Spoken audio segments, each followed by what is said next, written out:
May Celestia be with you. And before the game started, Tigerclaw messaged me in game and said that Tigerclaw and Fluttershy are part of the same team. Yes, they are. The Whose team handle is overpowered, I OP. believe.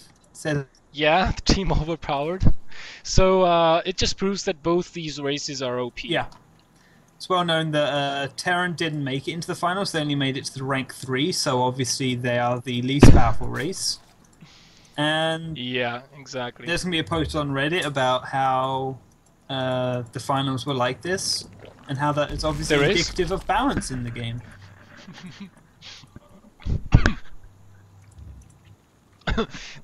Did I make you choke, Mr. Noir?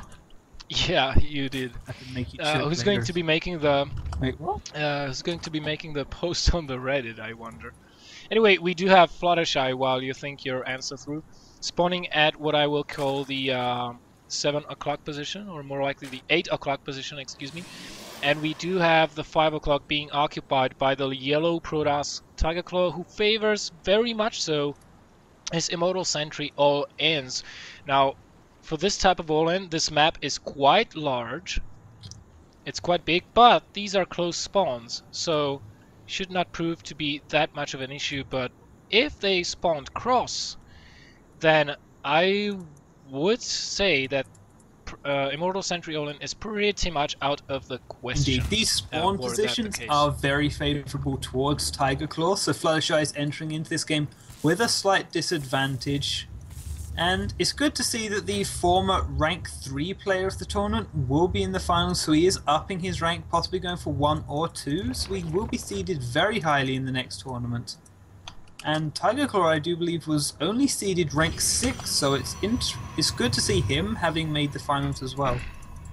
Players that you wouldn't normally expect. Maestro, Hordeon, not going as far as anticipated. Yes, there have been quite a lot of upsets this tournament around, unlike the previous 2 editions. That is caused by 2 things. For one, we had the full 16-player bracket, although not all of the players showed up. 2 players didn't show up. Yeah, but we still had 14 players, which is still a record in BelleNOiR Full Tournament edition, because so far we had, I think, 11 and 12 maximum number of players, and sometimes some of those did not show up. Fluttershy is going to make his way inside. The cannon is not finished. Oh my god, that's a missed timing by Tigerclaw. The probes won't be able to come and defend it in time. The cannon will go down, and Fluttershy has a massive opening now if he chooses to abuse it.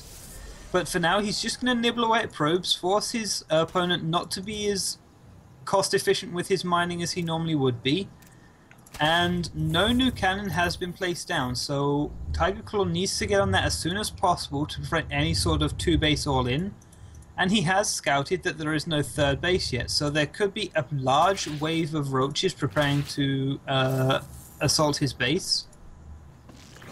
Yeah, but there are no roaches, and will not be for quite some time. Look at what Fluttershy is doing. He is just producing drones and drones and drones and drones. Now, you may think that these 3 lings, not a big deal, but I'm telling you right now, it slows the Protoss down so much, because those lings are pretty much going to be inside your base until you get a Stalker out. You just cannot catch those lings, even without speed. With Zealots, all you can do with a Zealot is position it in your mineral line to defend the probes, and even then the lings can just go to the other mineral line to harass your probes even further. So Tigerclaw expecting something aggressive, just, you know, not feeling very safe, having those lings inside his base, putting down a 2nd cannon which will delay his Stalker by a small amount, and Fluttershy, thanks to this, is already pulling ahead in supply. Just now. Oh, wow. So Fluttershy must have microed those lings and must have queued up those attacks, still keeping those lings alive for as long as possible. And another thing, he gets a full scout of the Protoss base. He knows where you will place the pylons, he knows about the gases if he manages to check them, he knows if there is an early robo going down, or a Twilight, or a Stargate, so pretty much any type of Stargate play, robo play, or tech play is out of the question. Absolutely. Because the Zerg would know about it. He has every idea of what the Protoss player is doing, and he's managed to deny a 4th probe by killing it. these links have been so cost effective. 75 minerals in his opponent's base have denied mining time. They've killed off 200 minerals worth of units, and they got the photon cannon at the start. So the units lost is skewed heavily in Fluttershy's favor right now. And he has nothing to fear as he's taking his third base, and he knows exactly the flow of the game that's going to happen. He's had complete control. He's got map vision. He's got everything he needs to just not let Tigerclaw win. Indeed, I agree with that 100%. Now we do have the robotics facility going down, but look at this. It's 8 minutes 20 seconds. The robotics facility came down just 20 seconds earlier, so 8:10. That's a really, really late robotics facility. He will not have the number of immortals he would desire for the push he's about to make. He is granted, he is putting down only 4 additional gateways as opposed to 6. Even though he has the money for it, so I think he's abandoning his initial plan, if it was ever so, of going with the Immortal all-in. Yeah, he sees it, he scouts it, but I still think that Tigerclaw will be going for an expansion, and Fluttershy will leave 1 link there to scout for the expansion. While he has his lair finished, he gets his +1/+1, so I think he will be transitioning either into Mutas or Infestor play. I think Infestor play is much more likely since he's getting additional 2 gases. Infestors and Hydralisks both going down now, so with +1 melee attack, it seems an odd choice to get the Hydralisks, but they're just there to secure against any kind of pressure that might come whilst moving towards the Broodlords. The Hydralisks can, of course, always be useful with the Broodlords.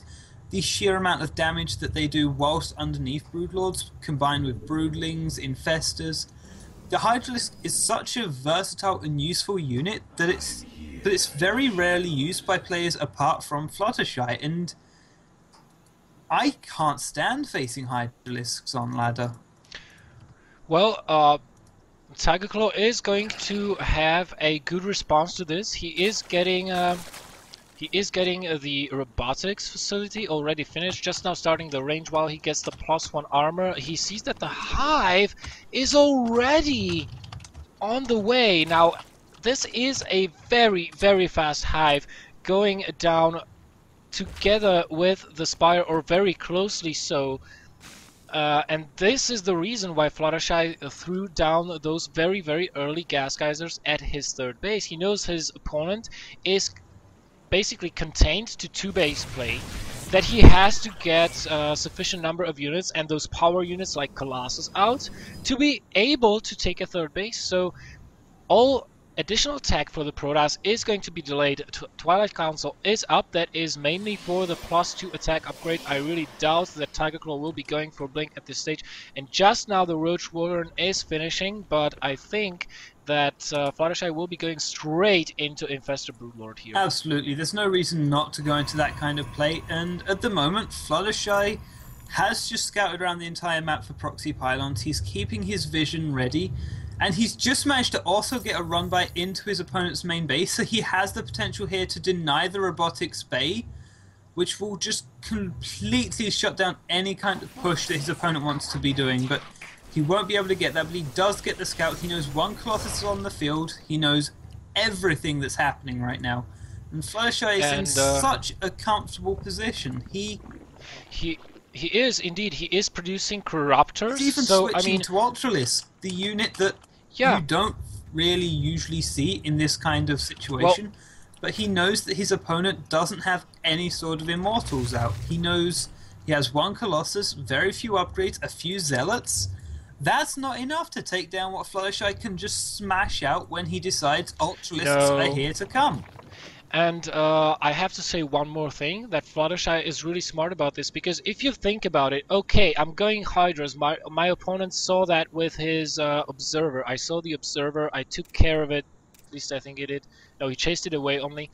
So I need corruptors. When I make corruptors, my opponent, since he wants to keep those colossi alive, is going to be producing tons of stalkers. What is good against stalkers? Well, ultralisks. All I need to do is fungal them down. Absolutely. And then once he gets rid of the colossus, he will basically get rid of the colossi and the stalkers in one huge swipe, one huge attack. Then he will immediately morph those corruptors into broodlords, and there will be 0 to no anti-air to deal with them. Fluttershy is taking his 3rd and 4th and 5th base, but he doesn't actually have any infestors for the Ultralisks to combine themselves with, which is going to make any sort of play he does just a little bit weaker. So I don't think Fluttershy really will be as optimum as he could be due to the fact that he lacks 3/3, he lacks the infestors, but he's still going to have a force that is very strong and hard to deal with, especially once we do have the Temple take out the Archives. Colossus. Yeah, exactly. And we do have Temple Archives going down, so Tigerclaw knows that he is on the clock. His time is ticking. He wants to be... Oh my god, these 2 probes are idle and are not mining gas at the 3rd. That's a little bit of a misstep by Tigerclaw. Tigerclaw is moving out, and he knows the clock is ticking, so he's preparing for that transition into Templar Mothership. But here come the Ultras and the Lynx, and this is going to be a big surprise for Tigerclaw here. Force fields notwithstanding, the Ultras just mow everything down. Oh my god! Tigerclaw GG's out straight there. His entire force just ripped to pieces. He got so on tilt after that, those Zerglings in his base. He never really recovered. He looked like he was going for one thing, he looked like he was going for another, but he just sort of meandered through his build without any real decisiveness or power behind it. It was just a very slow game from Tigerclaw's perspective, whilst Fluttershy just easily controlled everything in that entire match. There was no moment where Fluttershy didn't look like he was going to win.